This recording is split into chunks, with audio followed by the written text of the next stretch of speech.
Hello everyone, welcome in my video. Today's our topic is vulnerable group. Class 9 का economics पढ़ रहे हैं बच्चे और इकोनॉमिक्स का चैप्टर नंबर 3 हम पढ़ रहे हैं, पॉवर्टी एज अ चैलेंज।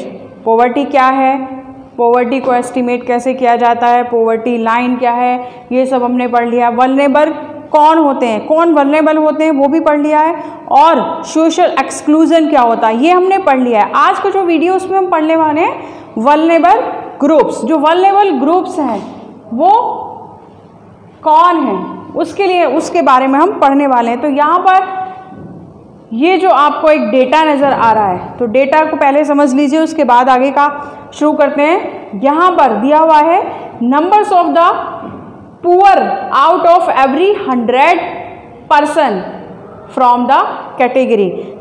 मतलब जैसे यहाँ पर ये दिया हुआ है 51 का मतलब है कि अगर 100 पीपल हैं तो 100 पीपल में से 51 पीपल क्या हैं, वो पुअर हैं।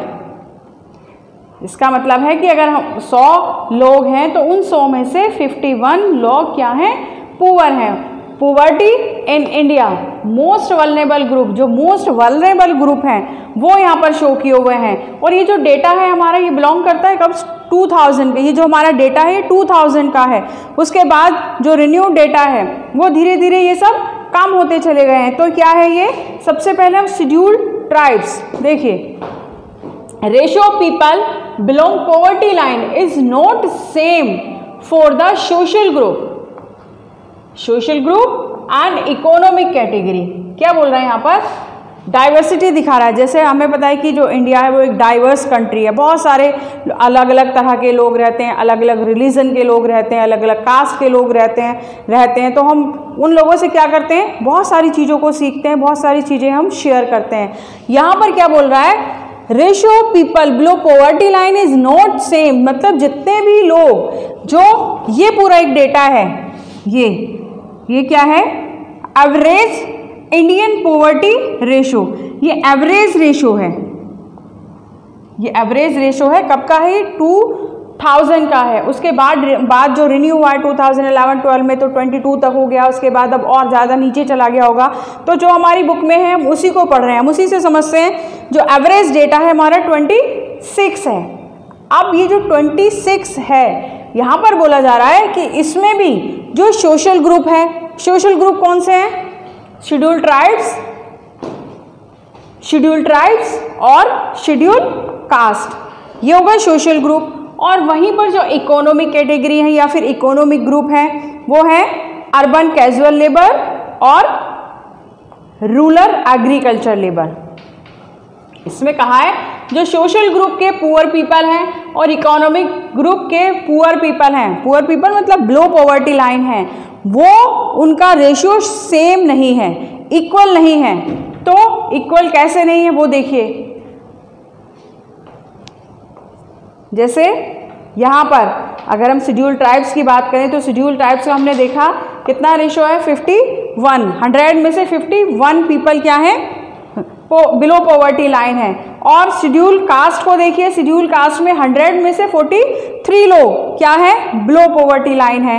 तो ये दोनों ग्रुप को क्या हो गए, ये हो गए सोशल ग्रुप। सोशल ग्रुप कौन से हो गए, शेड्यूल ट्राइब्स और शेड्यूल कास्ट। वहीं पर अगर हम इकोनॉमिक कैटेगरी को देखते हैं, ये जो इकोनॉमिक कैटेगरी है, इकोनॉमिक कैटेगरी में क्या है, अर्बन कैजुअल लेबर जो शहरी इलाकों में, सिटीज़ में जो वर्क करते हैं, कैजुअल वर्क करते हैं, जैसे रिक्शा पुलर है या फिर जो कंस्ट्रक्शन साइट्स हैं वहाँ पर लोग वर्क करते हैं, ये है अर्बन कैजुअल लेबर। तो यहाँ पर इनका जो रेशो है या फिर इनका जो नंबर है कितना है, 50 आउट ऑफ 100। और दूसरा है rural agriculture labour. Rural agriculture labour से मतलब है जो लैंडलेस लेबर है, जिनके पास अपनी ज़मीन नहीं है, वो दूसरों के ज़मीन पर जाकर वर्क कर रहे हैं, तो उनका जो रेशो है। तो सारे जो रेशो है हमारे, चाहे वो इकोनॉमिक कैटेगरी से रिलेटेड है, चाहे वो सोशल कैटेगरी से रिलेटेड है, वो बिल्कुल डिफरेंट हैं, एक जैसे नहीं है, अलग अलग हैं। वो अलग कैसे हैं, इफेक्ट उनका क्या होता है वो देखिए। Double disadvantage of being landless casual wage labour. क्या बोल रहा है? Double disadvantage. अब डबल डिसएडवांटेज को भी हम समझेंगे अभी, क्या होता है, कैसे इफेक्ट करता है, इसको भी हम समझेंगे। Being a landless casual wage labour household in the socially disadvantage social group of the schedule caste और schedule tribe population highlight the seriousness of the problem. ये दो वर्ड को हमें समझना है। यहाँ पर क्या समझना है? एक तो डबल डिसएडवांटेज क्या है, किसको बोला जा रहा है डबल डिसएडवांटेज, और दूसरा क्या बोला जा रहा है? Seriousness of the problem. अब देखिए, डबल डिसएडवांटेज से मतलब है कि अगर कोई लैंडलेस लेबर है, लैंडलेस लेबर है तो वल्नरेबल है। ये ऐसे ग्रुप हैं जिन पर जो पुअरनेस है या जब गरीबी हो सबसे ज़्यादा इफेक्ट करेगी, सबसे ज़्यादा ये लोग इफेक्टेड होंगे। तो एक तो वो लैंडलेस लेबर है इसलिए वो वल्नरेबल है, इसलिए वो बिलो पॉवर्टी लाइन है, इसलिए उस पर सबसे ज़्यादा इफेक्ट होगा। दूसरा अगर वो शेड्यूल कास्ट या शेड्यूल ट्राइब्स को बिलोंग करता है, सपोज ये रूरल एग्रीकल्चर लेबर, ये हो गया रूरल एग्रीकल्चर लेबर, और अगर ये बिलोंग करता है किससे? शेड्यूल ट्राइब से, या फिर ये बिलोंग करता है किससे? शेड्यूल कास्ट से, यहाँ पर बिलोंग करता है या फिर ये यहाँ पर बिलोंग करता है। वहीं पर जैसे अर्बन कैजुअल लेबर्स हैं, ये यहाँ पर बिलोंग करते हैं या फिर ये यहाँ पर बिलोंग करते हैं। तो क्या हुआ? ये डबल डिसएडवांटेज कि एक तो पहले से ही वो लैंडलेस लेबर हैं, उसके साथ वो शेड्यूल ट्राइब्स या फिर शेड्यूल कास्ट को बिलोंग करते हैं। तो ये क्या हुआ? ये डबल डिसएडवांटेज हुआ उनको। किसको? जो वल्नरेबल ग्रुप हैं, जो वल्नरेबल पीपल हैं। तो ऐसे ही ग्रुप को सीरियसनेस ऑफ प्रॉब्लम, सबसे ज़्यादा प्रॉब्लम फेस करनी पड़ती है, सबसे ज़्यादा प्रॉब्लम फेस करनी पड़ती है कि पहले से ही वल्नरेबल थे। वल्नरेबल का मतलब होता है कि किसी प्रॉब्लम का उनके ऊपर सबसे ज़्यादा इफेक्ट होना। तो वल्नरेबल थे, उसके साथ साथ वो शेड्यूल कास्ट या फिर वो शेड्यूल ट्राइब्स को बिलोंग कर रहे हैं। तो इसीलिए जो प्रॉब्लम की सीरियसनेस है वो इन लोगों पर सबसे ज़्यादा नज़र आएगी। आया समझ में? ओके, नेक्स्ट देखिए, पुअरेस्ट ऑफ द पीपल। अच्छा, ये जो डाइवर्सिटी है ये हमें फैमिली में भी नज़र आती है। जैसे हमने यहाँ पर पढ़ा था ना कि जो अलग जो बिलो पॉवर्टी लाइन है वो इकोनॉमिक कैटेगरी और सोशल ग्रुप में एक जैसी नहीं है। तो ये जो डाइवर्सिटी है ये हमें किसमें? फैमिलीज में भी नज़र आती है। कैसे? Poorest of poor women. जो पुअरेस्ट ऑफ पुअर किसको कहा गया है? जो गरीबों में सबसे गरीब है। कैसे? कौन है? Women, elderly people, edged people and female infant. कैसे? ये लोग कैसे हैं? इन पर सबसे ज़्यादा इफेक्ट कैसे होता है? डिस्क्रिमिनेशन क्यों होता है? फैमिली में भी हमें डिस्क्रिमिनेशन देखने को मिलता है। डिस्क्रिमिनेशन कैसे? कि जो लोग वल्नरेबल ग्रुप हैं, बिलो पॉवर्टी लाइन है, तो हमने बहुत सारे इनके इंडिकेटर्स पढ़े थे, रीज़न पढ़े थे कि क्यों वो बिलो पॉवर्टी लाइन है। बहुत सारे थे, जैसे लिटरेसी था, साइज ऑफ फैमिली था। तो यहाँ पर जो फैमिली है उसमें डिस्क्रिमिनेशन कैसे होता है कि सपोज कि घर में 4 बच्चे हैं तो 4 में से जो विमेन हैं या जो फीमेल हैं, फीमेल और मेल के बीच में डिस्क्रिमिनेशन होता है। इसको और अच्छे से समझने के लिए आपकी बुक में एक स्टोरी दी हुई है। किसकी स्टोरी है? सीवारमन की स्टोरी दी हुई है। सीवारमन जो तमिलनाडु में रहते हैं, तमिलनाडु के एक गांव में रहते हैं और लगभग वहाँ पर 100 फैमिलीज रहती हैं। और वो क्या है? वो लैंडलेस लेबर हैं।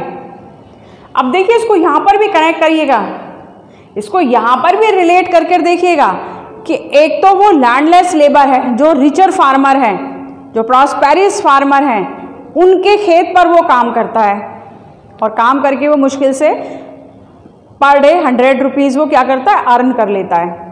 ठीक है। और वो कास्ट से क्या है? वो कास्ट क्या है उसकी? कॉबलर है। वो कॉबलर जो जूते बनाने वाले होते हैं। तो क्या हुआ? शेड्यूल कास्ट हुआ। तो वही डबल डिसएडवांटेज समझ में आ गया ना? रिलेट कर लिया ना हमने यहाँ पर। डबल डिसएडवांटेज कि एक तो वो लैंडलेस लेबर है, कौन, सीवारमन, एक तो वो लैंडलेस लेबर है, ऊपर से वो शेड्यूल कास्ट को बिलोंग करता है, तो इस चीज का उसको डबल डिसएडवांटेज मिलेगा।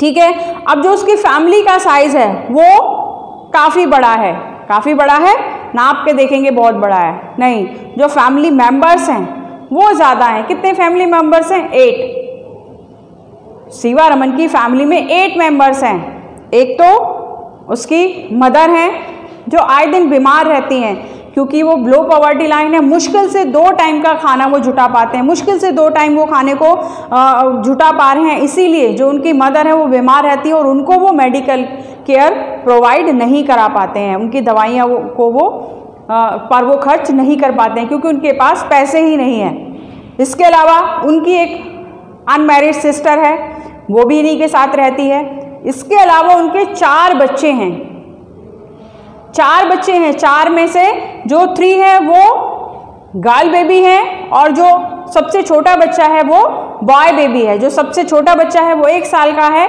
और जो सबसे बड़ा बच्चा है वो 16 ईयर्स का है, 16 साल के हैं। तो सबसे बड़े 3 बेटियां हैं, उसके बाद जो सबसे छोटा है वो बेटा है। तो बेटे आने की चाह में कि हमारी फैमिली में एक बेटा होना चाहिए जो हमारी फैमिली को या हमारे जो वंश है उसको आगे लेकर जाएगा, फ्यूचर में हमारा साथ देगा, फ्यूचर में हमें कमाकर खिलाएगा।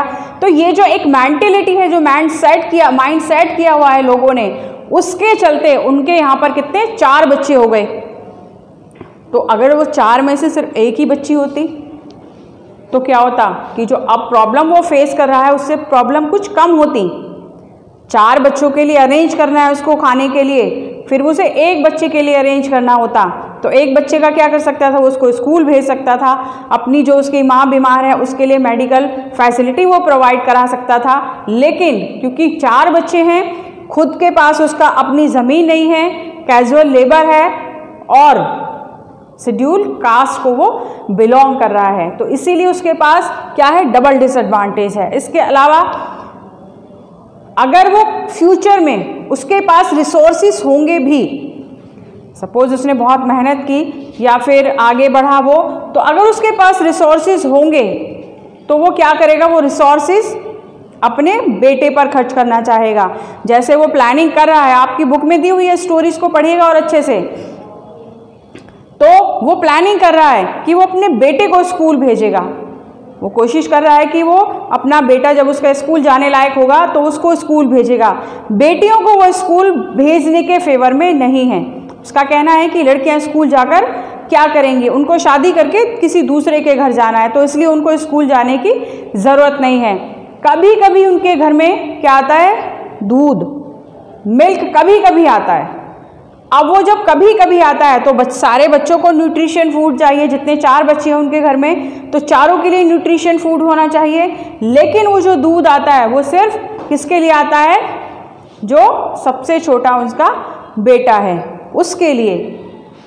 तो यहाँ पर जो poorest of the poor people हैं, ये भी समझ में आ गया होगा, यहाँ से रिलेट कर लिया ना आपने कि जो वेमेन थी, मतलब जो लड़कियाँ थी, उनके ऊपर रिसोर्स खर्च नहीं किए जा रहे थे। और इसके अलावा जो उनकी पत्नी थी शशिकला, वो भी लैंडलेस लेबर की तरह वर्क करती थी, दूसरों के खेतों पर काम करती थी। वहीं पर उसको जितने, अगर उसको हस्बैंड को 100 रुपीज़ पर डे मिल रहे हैं तो उसी काम के शशिकला को, उसकी वाइफ को सिर्फ 50 रुपीज़ पर डे पेड किए जा रहे थे। तो ये डिस्क्रिमिनेट हो गया ना, ये पूरा एक फील्ड है। और यहाँ पर क्या है, यहाँ पर जो मेल है वो भी, जो उसका हस्बैंड है वो भी काम कर रहा है और जो उसकी वाइफ है वो भी काम कर रही है, लेकिन यहाँ पर इसको 100 रुपीज़ पेड किए जा रहे हैं और इसको 50 रुपीज़ पेड किए जा रहे हैं। तो इफेक्ट किस पर हो रहा है सबसे ज़्यादा, विमेन पर हो रहा है ना, क्योंकि यहाँ पर डिस्क्रिमिनेट हो रहा है। एल्डरली पीपल, एल्डर से मतलब जो एजिड पीपल हैं, जो इनकी मदर है बीमार है लेकिन दवाइयाँ नहीं मिल पा रही हैं, इलाज नहीं हो पा रहा है। एंड फीमेल इन्फेंट, उसकी बच्चियाँ जिनको न्यूट्रिशन फूड चाहिए लेकिन उसको नहीं मिल पा रहा है। तो वल्नरेबल ग्रुप क्या है, कैसे वो अलग अलग कैटेगरी को बिलोंग करते हैं, जो सोशल ग्रुप है और इकोनॉमिक ग्रुप में किस किस को बिलोंग करते हैं, डबल डिसएडवांटेज क्या है और सबसे ज़्यादा इफेक्ट प्रॉब्लम का जो होता है वो किन लोगों पर होता है। आई होप ये सारी चीज़ें आपको समझ में आ गई हैं। तो अभी जो हमारा नेक्स्ट टॉपिक होगा, इसी चैप्टर का जो हम नेक्स्ट टॉपिक पढ़ेंगे वो क्या है बच्चे, वो है इंटर स्टेट